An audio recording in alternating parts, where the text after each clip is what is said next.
Boa tarde a todos e a todes. E está ligado isso? Ah, não. Tá. E o desagradável de fazer palestra no final de seminários é que todo mundo já falou com muito mais inteligência do que eu. E esse seminário, na verdade, ele é uma grande demonstração do nepotismo, né? A organizadora é minha mulher, o palestrante brilhante é meu filho, e eu estou aqui, né, muito pouco constrangido, porque eu sou um homem de ciências exatas, né? Passei a minha vida inteira trabalhando com algoritmos, né? E hoje em dia dou de cara com esse algoritmo que está assustando todo mundo. Eu tenho a impressão que nós estamos numa fase de histeria com a inteligência artificial, né? Estamos na mesma época que, no século passado, tivemos medo da vacina de varíola, que ia transformar todo mundo com cara de boi, né? E há pouco tempo com a que ia transformar a gente em jacaré, né? Mas eu acho que isso tudo vai passar, né? E uma coisa que dá muito orgulho é a gente descobrir, todo mundo que é pai vai passar por isso também. Faço votos, que o filho da gente é melhor que a gente, né? Eu tenho muito orgulho do meu filho ali, da facilidade que ele tem para falar. Eu sempre fui uma pessoa muito tímida, não consigo me expressar com essa facilidade que ele falou há pouco tempo. E peço desculpa a vocês que eu vou ler um pouquinho aqui. Mas gostaria também, antes de mais nada, de agradecer a todos que estão aqui com essa paciência e principalmente o pessoal que veio lá de ultramar, veio visitar a sua ex-colônia, né? E há muito tempo atrás, eu conversando com um expoente do direito português, o professor Jorge Miranda, ele me disse o seguinte, que a Universidade do Minho já tinha ultrapassado a Universidade de Coimbra. Eu fiquei olhando assim, já entendi um pouquinho da política portuguesa, acadêmica, falei, isso aí é implicância com J. Canotilho, né? Que os dois sempre disputaram a grande coisa de ser o expoente do direito em Portugal. Mas depois que eu comecei a tratar com o pessoal do Minho, eu fiquei realmente achando que é uma universidade que eu acho que todo mundo, se puder, vai aparecer lá. É uma universidade que nos dá gosto de ver, moderna, né? Não tem aqueles prédios antigos, né, do século XV, né? E a mentalidade também não é aquela do século XV. Né? Não há aqueles doutores parecendo cardeais, de becas vermelhas e tudo, né, que assustam a gente um pouco, né? Então, eu agradeço muito essa Universidade do Minho por essa honra de estar aqui. E também, não estou vendo agora aí, o professor Manuel, que veio de uma universidade nova, que eu aprendi o nome, é autônoma, não é autônoma, não, é autônoma, né? Que também está integrando esse grupo e espero que nas próximas vezes que nós formos a Lisboa, Portugal, tenhamos oportunidade de visitar. Mas eu fui quase compelido a vir falar aqui com vocês, porque eu tenho certo, eu já te falei que eu tenho, mas a Beth me obrigou. Eu sou... E ela é muito persuasiva quando quer, né? E eu já até fiquei com um pouco de vergonha do professor que falou agora. Você desculpa, mas eu não guardei o seu nome. Alexandre também, né?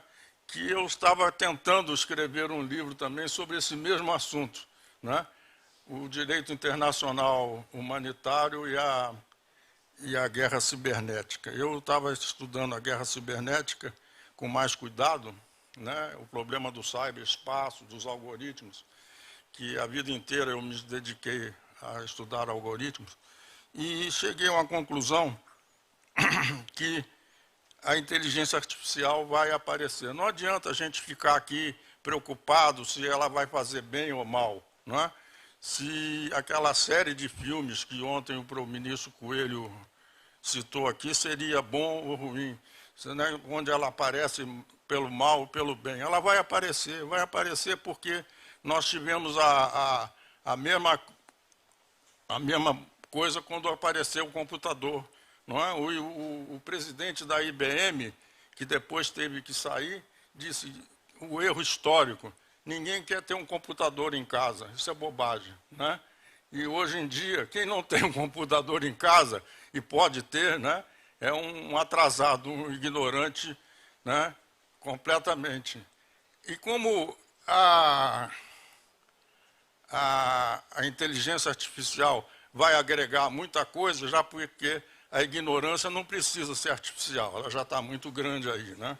Então não há necessidade disso. Mas a inteligência a gente sempre quer que ela vá um pouco mais para frente. E então o que me ficou preocupando foi como essa inteligência artificial, essa nova revolução industrial que está aparecendo aí, semelhante àquela do século XIX, vai impactar os nossos direitos. Né? Então, foi sobre isso que eu participei aqui e vou participar, escrevendo aqui rápidas coisas para comentar com vocês. Né? Muitos analistas, da mesmo jeito que o mundo progrediu com a roda, o fogo, essas coisas todas que foram marcos da nossa progressão no universo, né?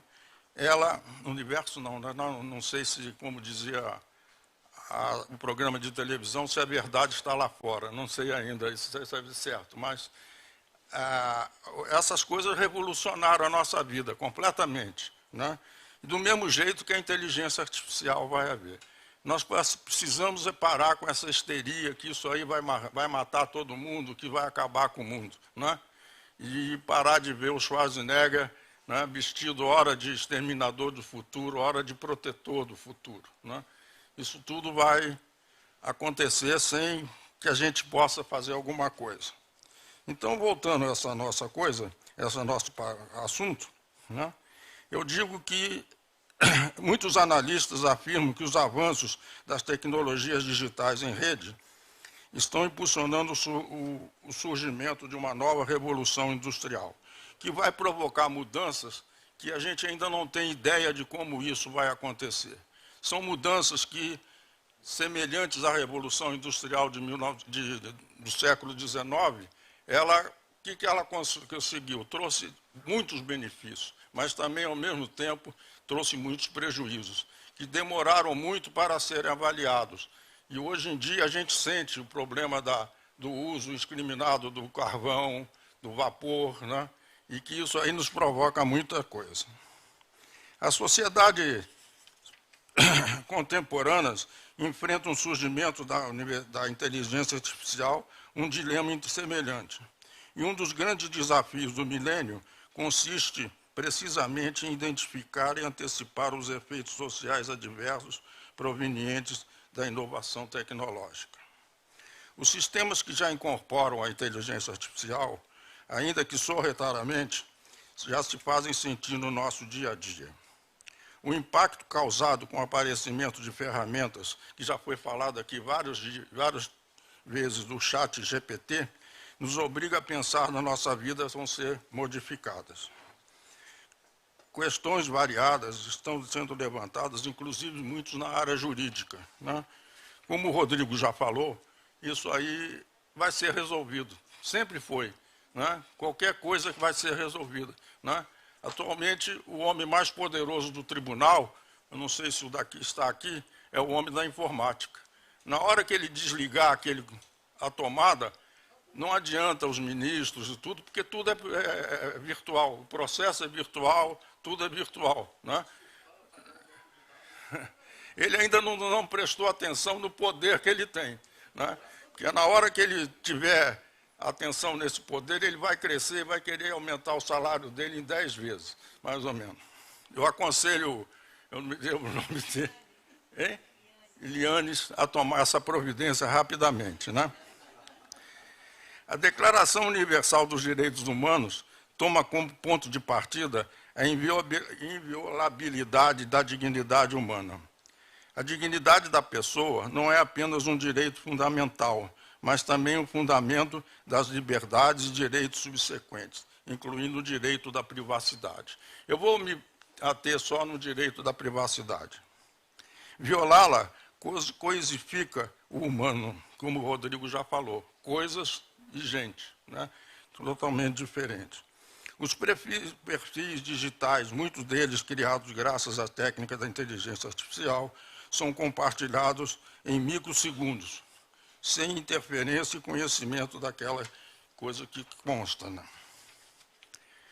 Então, você dizer qual vai ser o impacto disso sobre os direitos humanos é muito difícil de quantificar essa coisa, né? É muito mesmo difícil. Nós não temos condições, no momento, de identificar qual vai ser o efeito disso sobre o humano, né? Alguns indivíduos ou grupos de pessoas vão ser mais fortemente afetadas que os outros, para o bem e para o mal. Dito isso, de outro modo, certas implementações tecnológicas impactam de forma diversa os atores sociais. Diante desse cenário, o uso da inteligência artificial descortina inúmeros desafios legais e éticos. No nível micro, a sua utilização em sistemas de tomada de decisão sobre os direitos e obrigações da pessoa, aqui é importante objetivar muito bem isso, pode interferir nas garantias individuais, tais como a privacidade e a proteção de dados, que é atualmente a grande questão da nossa vida, né? Como vamos nos proteger de dados, com esse governo que se mete em tudo, que toda vez quer nos policiar mais. Estão colocando cada vez mais câmeras no meio da rua, né? E nós não temos acesso aí como é que isso é feito, né? E os algoritmos, né? Vocês não têm ideia de como se faz muita gente não tem ideia de como se faz um algoritmo desse. Dá muito trabalho, né? Tem muitas informações e são colocadas coisas que dependem muito do autor. Ele pode ser um sujeito tendencioso, né, e fazer um algoritmo que vai complicar a vida de muita gente, né? O imposto de renda, quando verifica nossas contas, ele geralmente vai em cima da gente pedindo um recibo do médico, mas não vai em cima do médico pedindo se ele declarou ou não, né? Quer dizer, eu sou sempre o responsável por ter deixado de declarar alguma coisa, né? A ideia da automação da tomada de decisões pela inteligência artificial, quando bem manuseada, possibilita a correção de erros comunitários significativos, projetando melhorias. A menos que os sistemas de inteligência artificial sejam conscientemente instituídos e avaliados de maneira consistente, considerando-se os impactos humanos, eles terão que avançar prós à equidade. Se não for assim, prejuízos serão imensos. Isso aqui já foi falado várias vezes durante esse congresso. Afinal, as máquinas fazem o que os seres humanos pedem. Antigamente, logo que o computador começou a aparecer e ficar mais popular, se dizia assim, o computador é burro, né? Então ele só faz o que eu quero. E isso aí foi indo, até que há pouco tempo atrás, não sei se vocês leram essa notícia, a Google demitiu um sujeito lá que trabalhava, que disse que a máquina reclamou, eu estou trabalhando demais, né? E vocês não me agradecem, né? Esse sujeito foi demitido imediatamente como um louco, na mesma hora, né?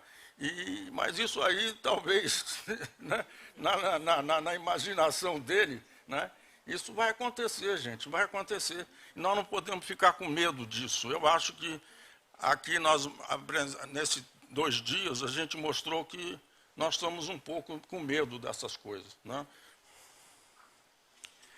Há evidências crescentes, então, que mulheres, minorias étnicas e pessoas com deficiências e pessoas, isso aqui Beth me ensinou, LGBTQIA+.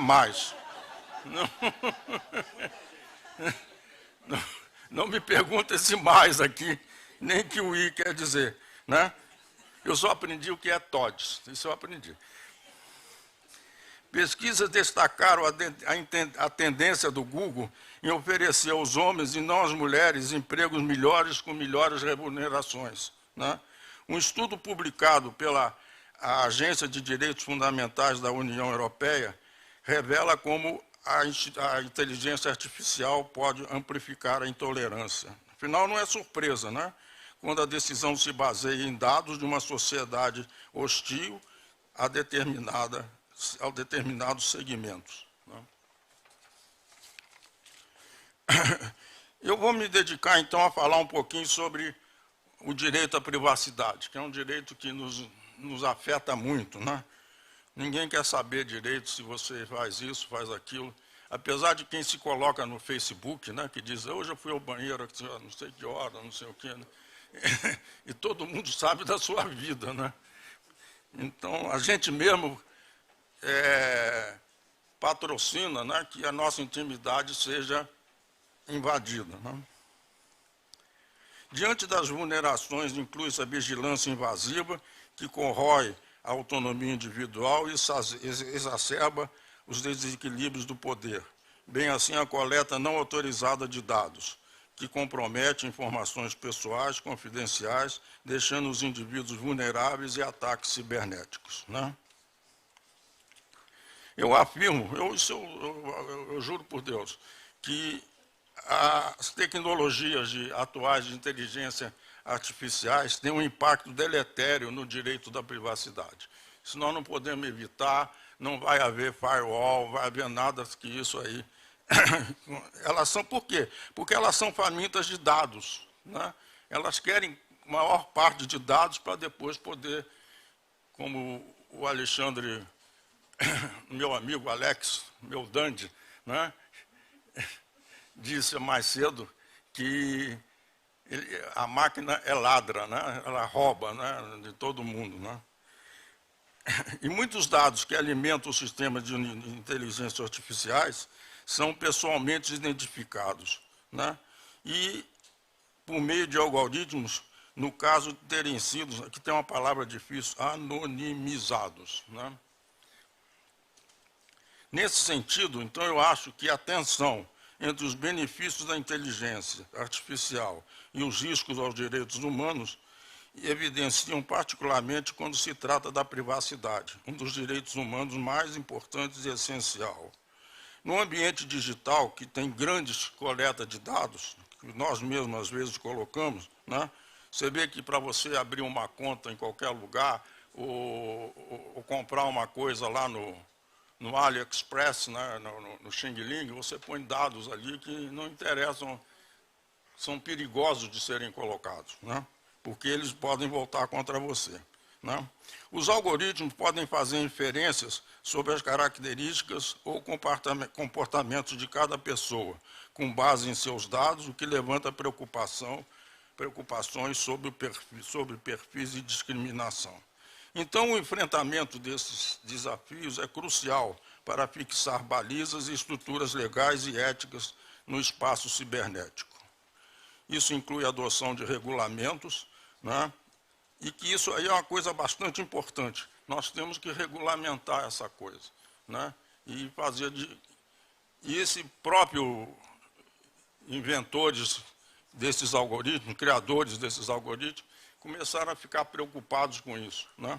Tanto que a União Europeia aprovou agora, no mês de junho, uma proposta de um PL, né, que impõe restrições aos usos mais arriscados da tecnologia.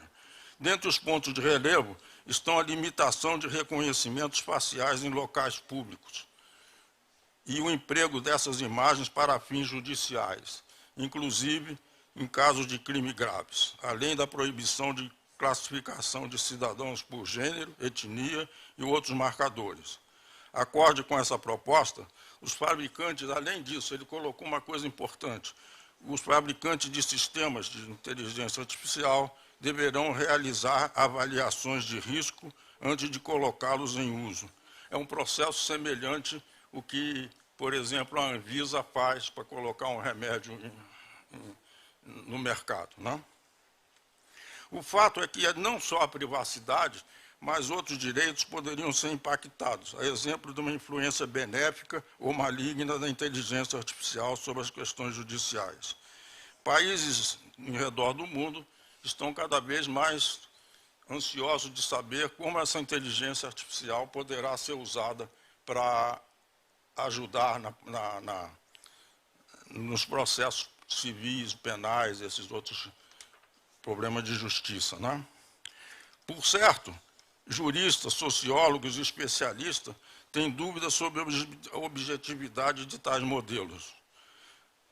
E, segundo divergência, decisões indiscriminadas baseadas em algoritmos tendenciosos, como a gente já disse, podem correr o risco de impactar os direitos humanos.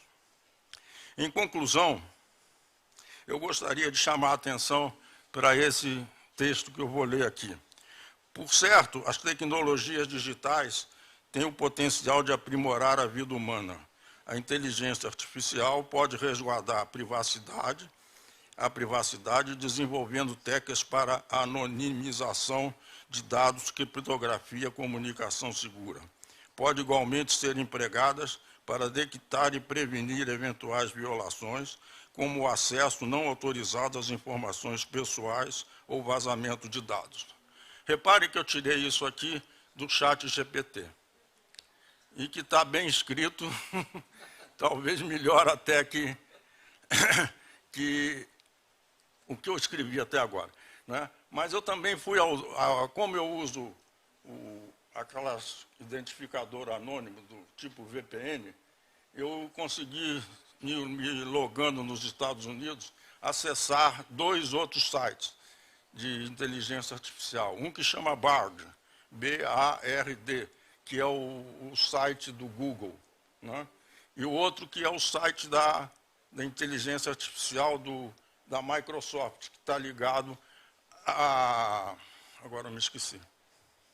Daqui a pouco eu me lembro. Ao Bing, né? E são mais pobres que esse, né?